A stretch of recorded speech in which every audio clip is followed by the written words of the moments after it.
மாநிலங்களவையில் ஆபரேஷன் சிந்தூர் குறித்து மத்திய வெளியுறவுத்துறை அமைச்சர் ஜெய்சங்கர் உரையாற்றி வருகிறார். அந்த நேரலையை தற்போது பார்க்கலாம்.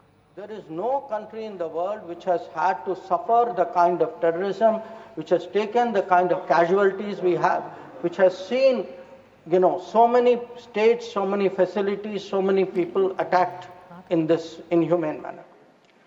But sir, if we have to shape global thinking, if we have to convince others, we must be clear ourselves. And again, I refer to history. Because, why do I refer to history? Because what was decided in the past is not a debating point. The decisions of the past have an impact on the present, have an impact even on the future. We inherit a thinking about us, we inherit a policy, we inherit actions. So, we have to see what actually was the record. Now, the reality, sir, was, if you look for the decade before the Modi government came to power, we have had a series of attacks. And this is well known. In Mumbai in 2006, because this attack is particularly important, 187 people died. Please. In 2000, You cannot dictate what he will speak. No. Please, let him speak. He will speak. Only this will go on record. In 2008, आपको जब अपना मौका मिलेगा तो बोले, आप दूसरे को बोलने से रोक नहीं सकते. प्लीज आप बोले, आपकी बात ही रिकॉर्ड पे जाएगी. sir, आप खुद अपना पक्ष रखते हैं, दूसरा सुनने को तैयार नहीं. Please. Sir, in 2007, 44 people died in Hyderabad. In 2008, the Mumbai attacks, 26/11. The world still remembers it. 246 people died. In Jaipur, in 2008, 64 people died. In Ahmedabad, in 2008, 57 people died. In Delhi, sir, I am a person from Delhi. I remember the bomb blast which took place in 2008. So, we went through a series of attacks. Now, why am I reminding the House of this? I am reminding... Please, Mr. John Britas, please take your seat. I am reminding the House because when major terrorist incident happened, the world watched how did India respond. And the world drew lessons. So, how did we respond? After 2006, I refer to the Mumbai train bombing. July 2006 was the bombing.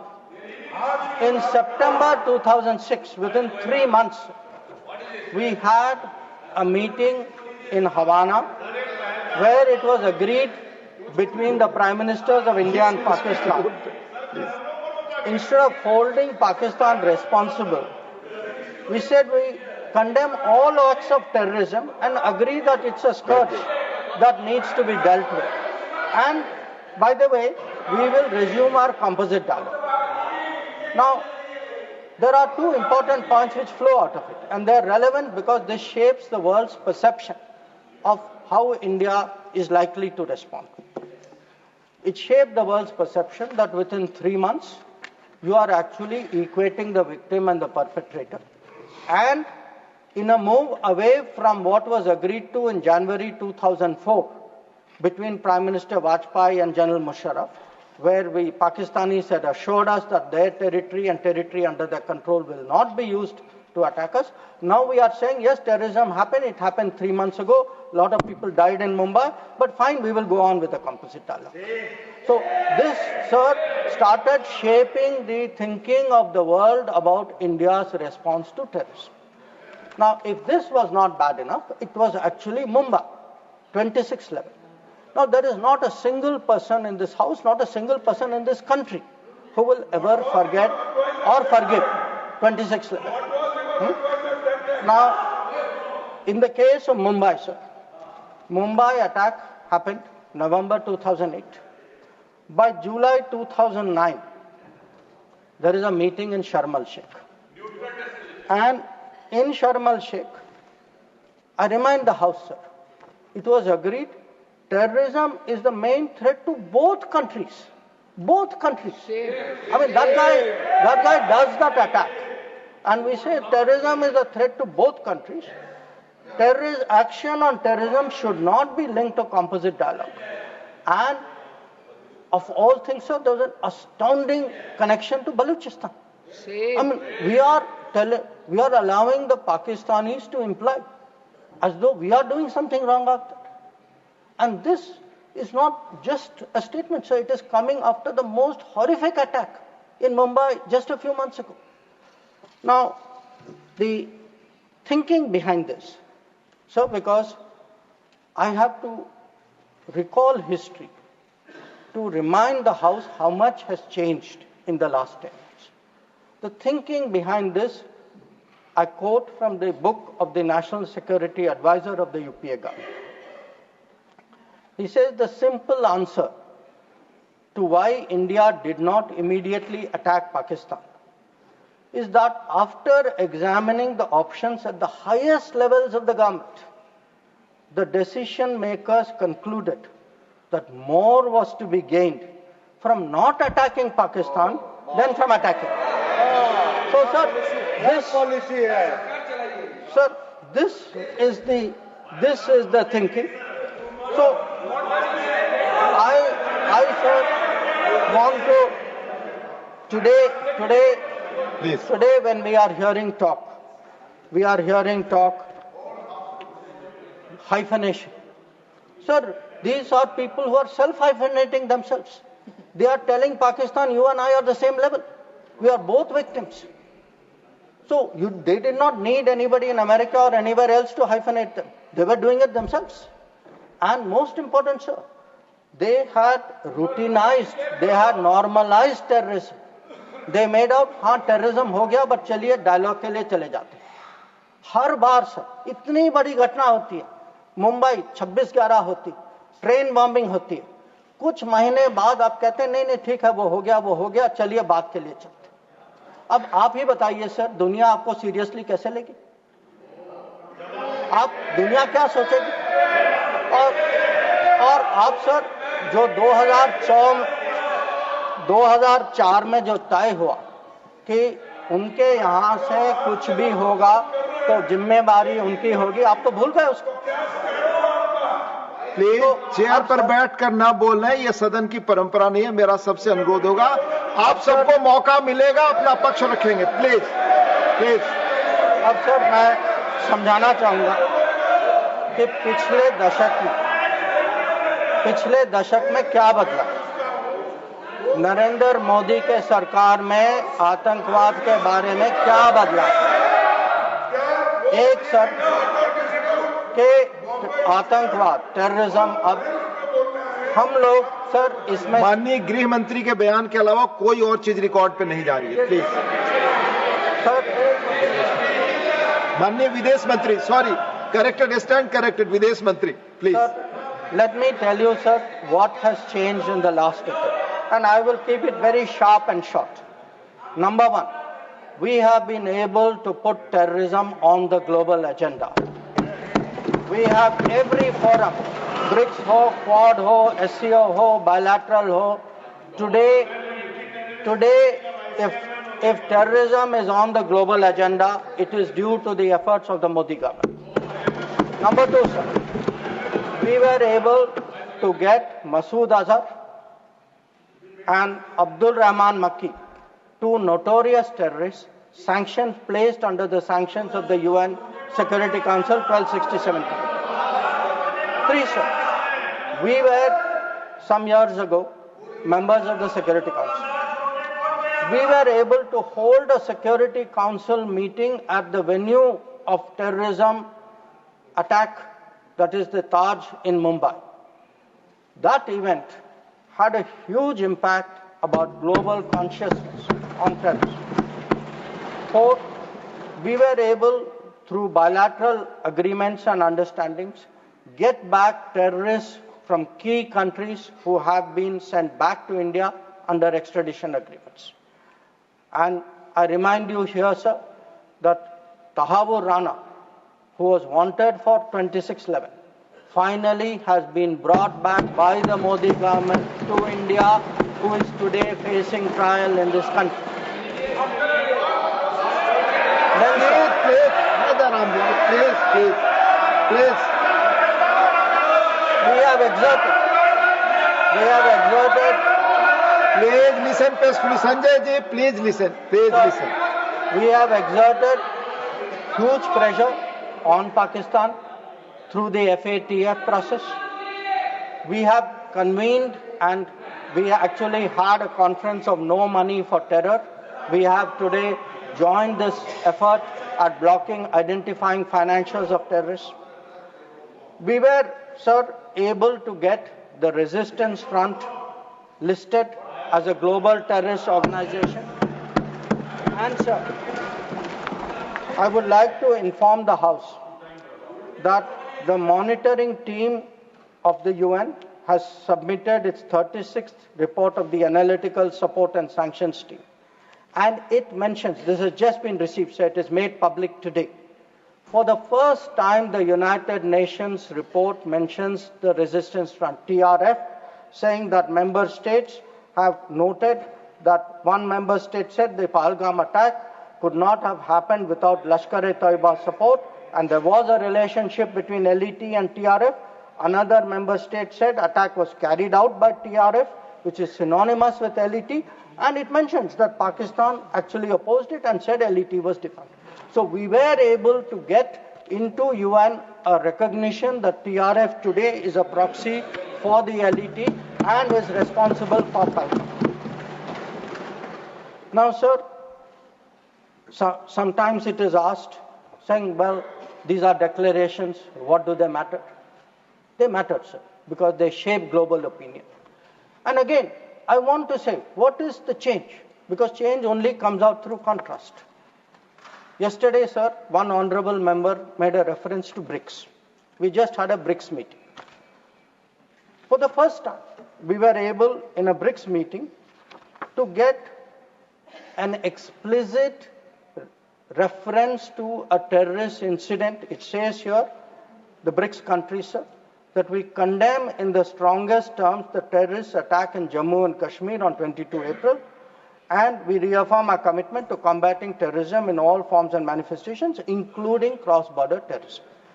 Now, sir, I want to draw a contrast to tell you the change of the last decade. In 2009, there was a BRICS meeting. It was the first BRICS meeting after the Mumbai 26/11 attack. There is not even a reference to Mumbai in that BRICS committee. All it says is we strongly condemn terrorism in all forms and manifestations, reiterate that it has no justification. So today, sir, when people say, okay, where was Indian diplomacy? Indian diplomacy has been successful in getting America to declare TRF as a global terrorist organization, in getting the UN Security Council monitoring team to accept that TRF today is a terrorist entity, in getting BRICS, which is composed of some very difficult countries, to getting BRICS even to recognize the seriousness of Pahalgam and to say, and sir, when people say cross-border terrorism, what border do they mean? Does this have to be spelled out?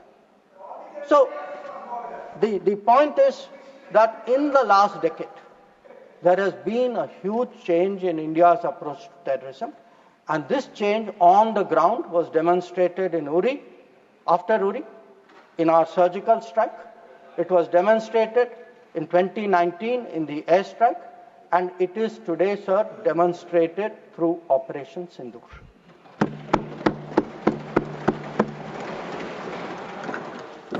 Now, sir, when Operation Sindoor commenced, a number of countries were in touch with us. I'll speak about that in some detail. Why do countries contact you? They want to know what is happening, what is your thinking, how serious is it, how long would it go? And to all the countries, we gave the same message. We gave the message that India is exercising the right to defend itself. We, sir, gave the message that the targets which were selected and hit on the 7th of May are known terrorist headquarters and infrastructure. So some of them, for example, Bhavalpur, is associated with the murder of an American reporter called Daniel Pearl. So the world is aware of this. We gave a message, sir, that we were not open to any mediation, that anything now between us and Pakistan would only be bilateral. We gave a message that we will not accept nuclear blackmail, that whatever talk there may be about nuclear danger, that will not deter us from going ahead with Operation Sindhu. We gave a message that we are now responding to Pakistani attacks and we will keep responding, and if that fighting is to stop, Pakistan must make a request, and that request can only come through the channel of the DGMO. Now, as I said, sir, a number of countries spoke to us. There was, I think, particular interest in the House about the conversations with the United States. So let me share a few words there, sir. So first of all, it is somehow being implied that talking to the United States or being in touch with the United States is itself a problem. Now the fact is, over a period of time, if you look at our history, you look at world history, countries contact each other at such times. And look at ourselves. I will not talk about what happened in 1962. What were the letters written after 1962? Because even today it hurts me to read what Pandit Nehru wrote to John Kennedy after 1962. But let me refer to 1971. That when the fighting started, Prime Minister Indira Gandhi writes to President Nixon that in this hour of danger, the government and the people of India seek your understanding and urge you to persuade Pakistan to desist forthwith from the policy of wanton. Please, nothing will go on record. Sanjay ji, baith jaiye, please. Will you speak? From the policy of wanton aggression and military adventurism that they have unfortunately embarked upon. May I request Your Excellency to exercise your undoubted influence with the government of Pakistan to stop their aggressive activities against India. Please let him speak. आप उनकी बात सुने आपको मौका मिलेगा जवाब देंगे. Please हर बार खड़ा होकर डिस्टर्ब. संजय जी, ये गलत परंपरा है. आप अपनी बात करते हैं, दूसरे की बात सुनने को तैयार नहीं है. प्लीज ये जिम्मेदार आचरण नहीं है. ये संसदीय मर्यादा नहीं है. आप अपनी बात कहेंगे, दूसरे की बात सुनने को तैयार नहीं है. बिल्कुल नहीं. आपकी इच्छा अनुसार कोई बात कहेगा. प्लीज शक्ति सिंह जी बैठे. आपने अपनी बात कही, दूसरे पक्ष को सुनिए. प्लीज बोलिए. Nothing will go on record. Please आप बोलिए. Now let me come to what were the contacts between India and the United States. So on the 9th of May, Vice President Vance called up the Prime Minister to warn him that there was, in the American assessment, a massive Pakistani attack which would come in the next few hours. Prime Minister listened and made it very clear that if anything like that happens, it would get a fitting and appropriate response from our side. Now, a few hours later, that happened. And then, sir, that fitting and appropriate response also happened. And that fitting and appropriate response disabled the entire Pakistani air defense system and rendered all their main airfields inoperative. Now, at this stage, we started getting calls saying we think that the Pakistanis are ready to stop fighting. So, Please, Secretary Rubio called. No, Mr. Surjewala, not allowed. Please. So,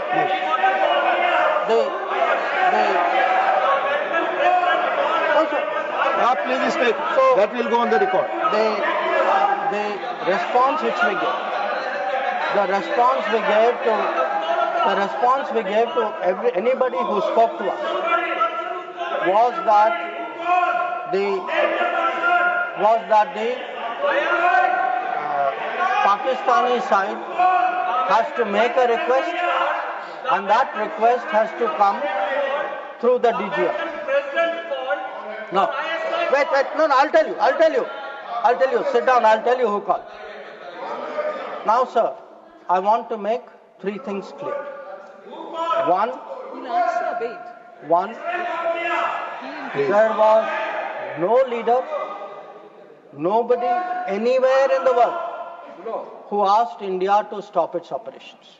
This is something the Prime Minister also said. Number two, there was no linkage with trade. No, I'll tell you.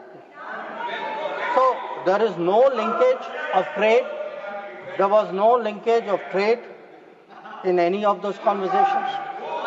And there was no cause between Prime Minister and President Trump. Now, so nothing is going on record. Mr. Surjewala, you please don't disturb the house. Please. So, please, nothing is going on record. Please.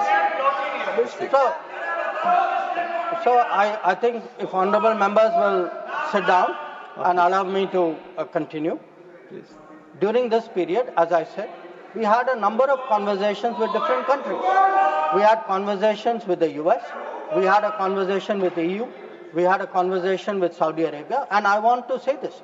All the calls which I got are actually on record. They are on my social media record.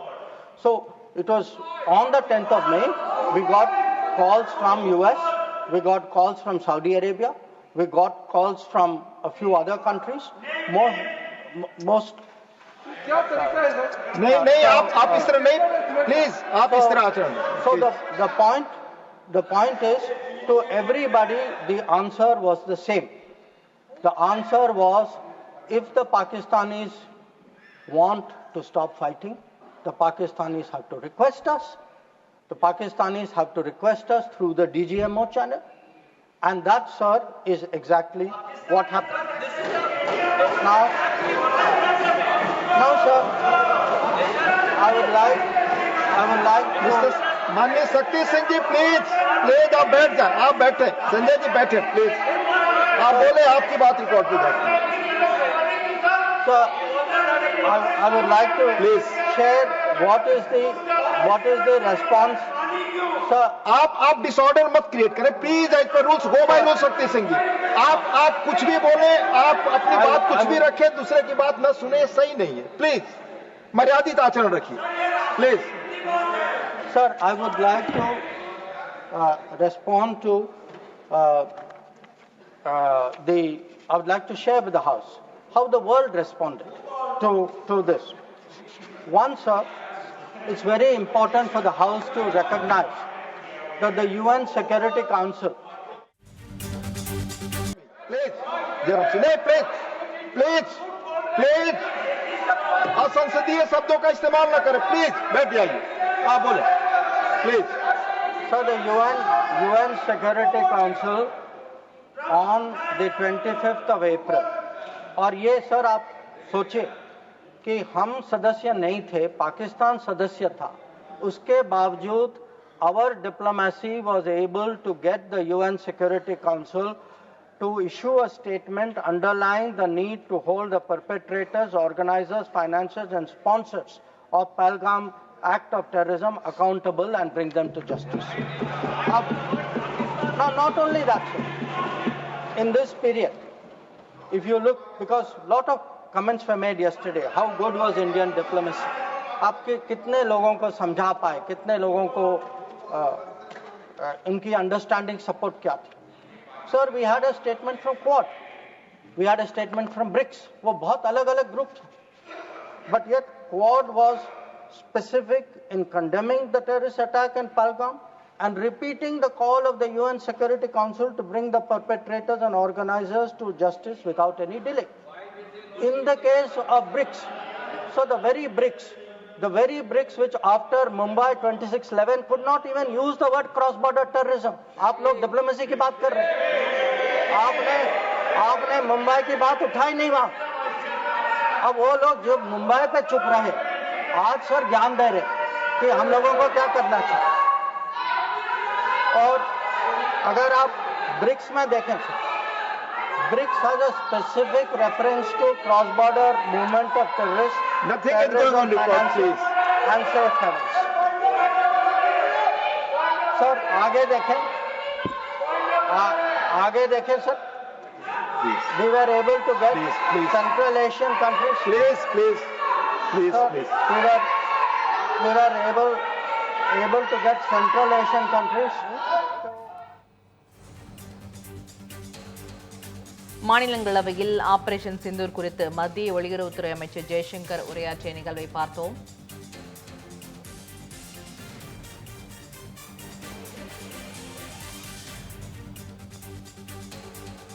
தேர்தல் அரசியல்வாதிகளுக்கான களமா அல்லது ஜனங்களின் களமா? ஒருபுறம் அரசியல்வாதிகள் வகுக்கும் வியூகம், மறுபுறம் ஜனங்கள் போடும் கணக்கு. இறுதி வெற்றி யாருக்கு? தெரிந்து கொள்ள களமிறங்கும் தமிழ் ஜனம்.